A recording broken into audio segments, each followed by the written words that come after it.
He starts right now. Good evening, Jen.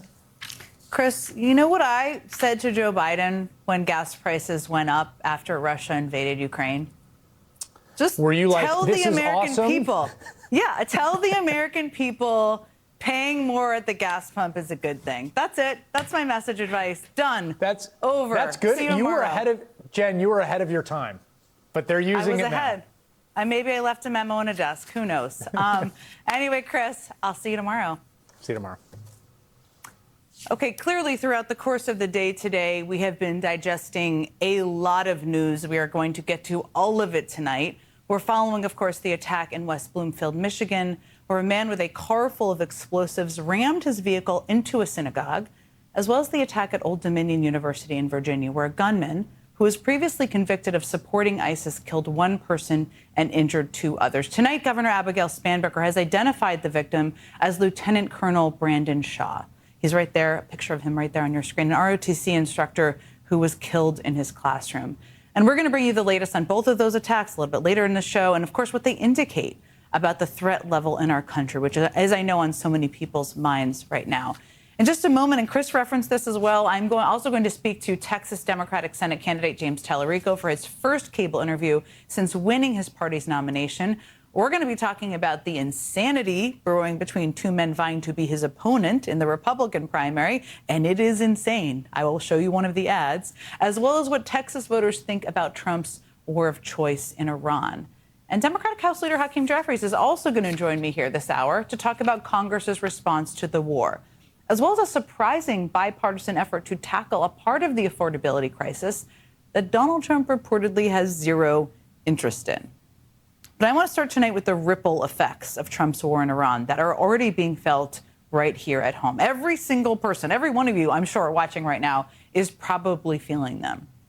Because today the stock market took another nosedive as Trump's war continues to push the price of oil higher. And most importantly, gas prices have already jumped nearly 60 cents a gallon since Trump started this war less than 2 weeks ago.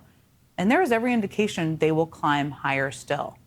All of that appears to be why Trump and his conservative allies in Congress and the media have adopted a new rhyming slogan. They love to rhyme to convince Americans to tough it out. This is a short-term disruption for the long-term gain. There's going to be some short-term pain, but I can assure you it's going to be for the benefit of the long-term gain. He's willing to take the short-term pain in order to realize a long-term gain. So this is short-term pain, a long-term gain. People will recognize that this was a short-term cost. Short-term pain. A short-term pain. Some short-term pain. You've got to go through short-term pain. A bit of short-term pain for the long-term gain. I have a feeling some sort of evil bat signal was sent out that just said short-term pain, long-term gain out from the White House this morning, it seems like. I mean, that phrase really just makes you want to pay 60 cents a gallon more at the gas tank, doesn't it? Doesn't it? So it flows off the tongue. Now, the reason Trump officials and their media allies have suddenly started talking like some version of overcaffeinated Soul Cycle instructors is because they have no easy way to reverse the economic impact of this war. They can't bring down gas prices, at least really not anytime soon. And it all goes back to the fact that 20% of the world's oil supply runs through the Strait of Hormuz. You can see on the screen, we've talked about it quite a bit on the show, right off of Iran's southern coast. If ships can't navigate through that vital waterway, it means less oil hits the markets, supply can't meet demand, and you get higher gas prices. That's why Iran's new hardline leader vowed today to keep the strait closed, effectively choking off the world from major oil suppliers for the foreseeable future. So this is shaping up to be a huge, enormous problem for the global oil markets and a huge problem when it comes to the price of gas. And there isn't an easy way to fix it, even when there are coordinated global efforts. I mean, for instance, the International Energy Agency, the IEA, an organization founded back in the 70s to organize emergency stockpiles of oil, is now saying that Trump's war in Iran has caused the largest oil supply disruption in history. Yesterday, the IEA announced it was flooding the market with oil, the biggest release of oil reserves ever that they've ever done. The hope, of course, was that by making more oil available, prices would start to come down. We'd start to see it when we're filling up our gas tanks. It didn't work. Oil prices continued to rise. And that's because even if the IEA, countries that are participating in it, released every drop of oil they have available, it would only amount to about 3 million barrels per day, or only about 1/5 of the 15 million barrels being lost, according to The Economist. In other words, there just isn't enough extra oil lying around to bring the price back down, to flood back into the market. The only way to do that is to reopen the Strait of Hormuz. But there isn't a good way to do that either.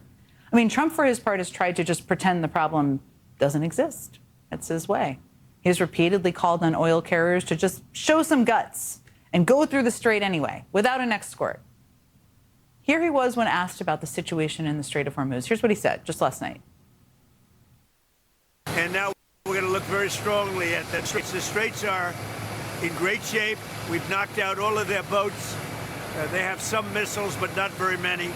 I think we're in very good shape. Are we now? I mean, boats aren't going through there. Oil is not going through there. He just said everything's fine. The straits are in great shape. Well, this was what it looked like last night when 2 oil tankers tried to, quote, show some guts. Both ships erupted in balls of fire after being attacked by Iran. So the strait is clearly, obviously, not in great shape, like Trump says. And just today, Trump's energy secretary ruled out military escorts for oil vessels trying to get through, saying that for now, even the U.S. Navy is not ready for it. And kind of for good reason. I mean, even though Donald Trump has been saying publicly that there are no reports of Iran laying mines in the Strait of Hormuz, U.S. officials told the New York Times that Iran is indeed laying deadly mines, which will only, of course, make it much harder to reopen safely. Not only that, but military analysts are also telling the Wall Street Journal that reopening the Strait of Hormuz could actually require a ground invasion to take control of the Iranian coastline. And remember, the new leader is saying he's not going to open it. So this is kind of a sticking point there. But again, a ground invasion, according to military analysts. So Donald Trump has dug himself and, frankly, really all of us into a deep, deep hole on this one.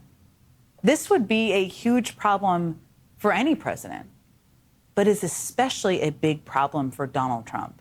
Because for the past year, maybe even longer than that, Trump has repeatedly pointed to gas prices as the one thing that had actually gotten more affordable during his tenure, even though he exaggerated how low they actually were. Our policies have brought gas prices way down, and now at $2.37 a gallon. Right here in Corpus Christi, the price of gasoline is down to just less than, actually, now $2.30. I was in Iowa last week, and it was $1.85 a gallon. And in some places, $1.99 a gallon. So that was then, multiple times over. But now Trump is really going for it with quite the rebrand, claiming that actually, everyone, higher oil and gas prices might be a good thing. He said today, quote, "The United States is the largest oil producer in the world by far. So when oil prices go up, we make a lot of money." Now, the we in that sentence is obviously not you or your neighbors or really anyone paying a lot more when they fill up their gas tanks. It is big oil and gas CEOs who get rich off jacking up prices while everybody else pays more at the pump. But the White House was so proud of Trump's new baffling rationale that they actually reposted it from the official White House account. I love this detail. They even made a special custom graphic for it and everything. They really wanted to pretty it up, make sure everybody saw it, reshared it.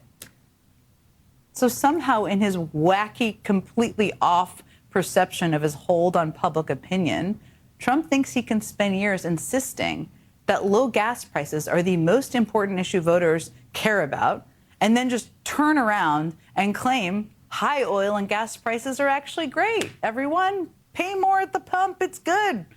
Oil and gas CEOs are making money. Feels good. Now, even the most MAGA-pilled, red hat-wearing cultists in his base are going to have a hard time swallowing that one. And it's not just the price of gas that Trump is driving up for everyday Americans. It's many more things. I mean, the Strait of Hormuz is also a key passageway for fertilizer. And fertilizer prices are now spiking for millions of farmers thanks to this war. Also, the Pentagon now tells Congress that the war has cost more than $11 billion of taxpayer money in just the first 6 days.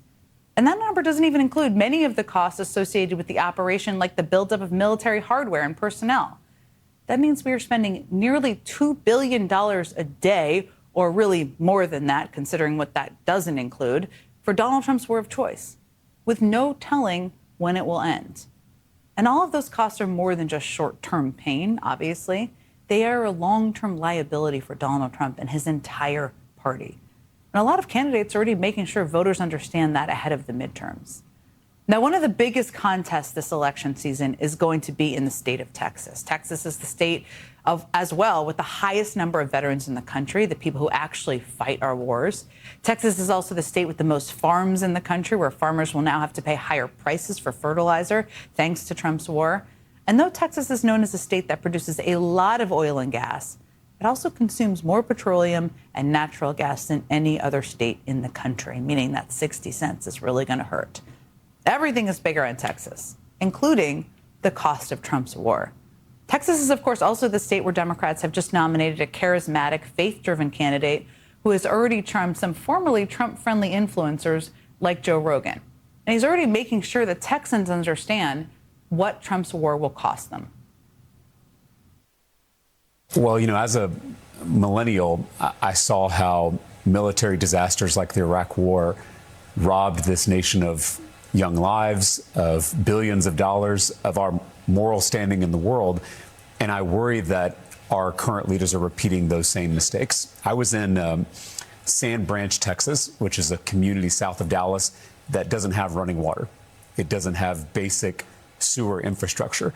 So every dollar we spend bombing people in the Middle East is a dollar we're not spending in Sand Branch, Texas, or in our communities here at home. We're always told that we don't have enough money for schools or for health care or for our veterans, but there's always enough money to bomb people on the other side of the world.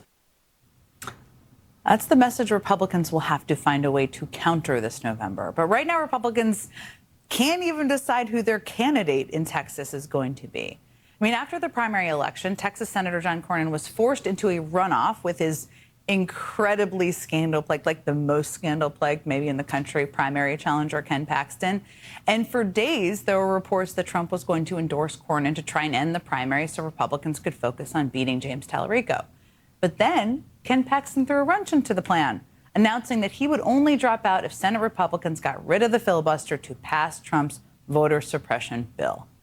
And the New York Times cites two sources who say Paxton texted the president directly to make sure he saw the ultimatum.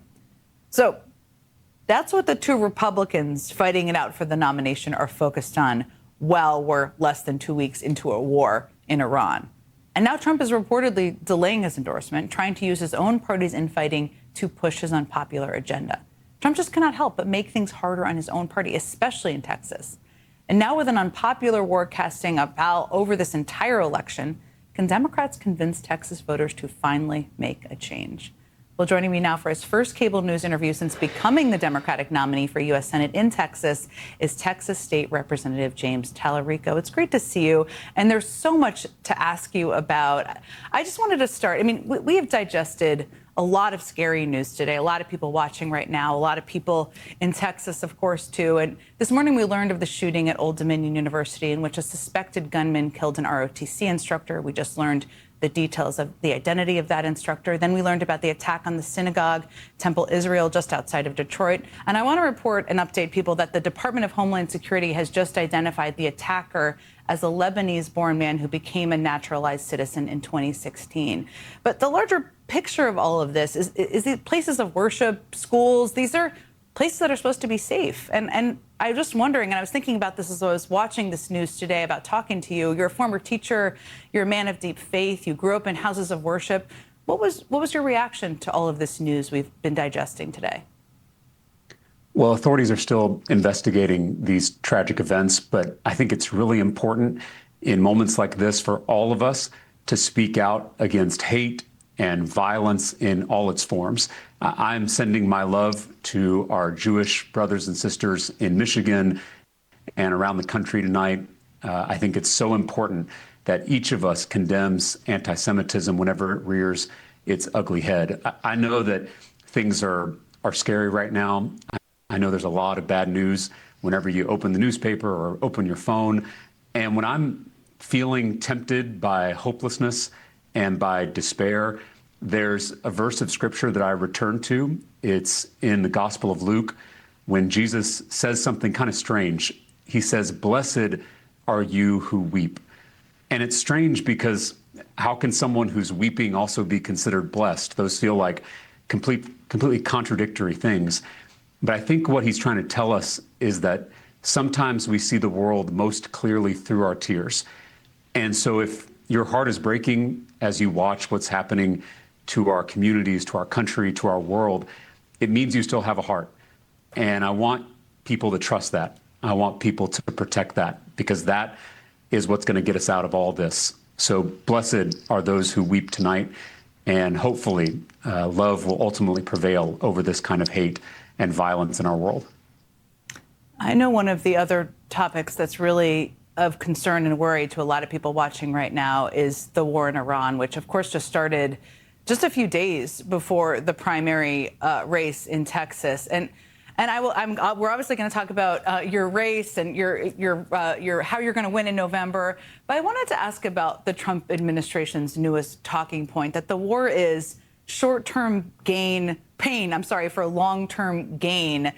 I don't have to tell you how much this is impacting the state with more veterans than any other state in the country, a state with more farmers than any other state in the country. What do you make of that message and really the handling of the war itself so far?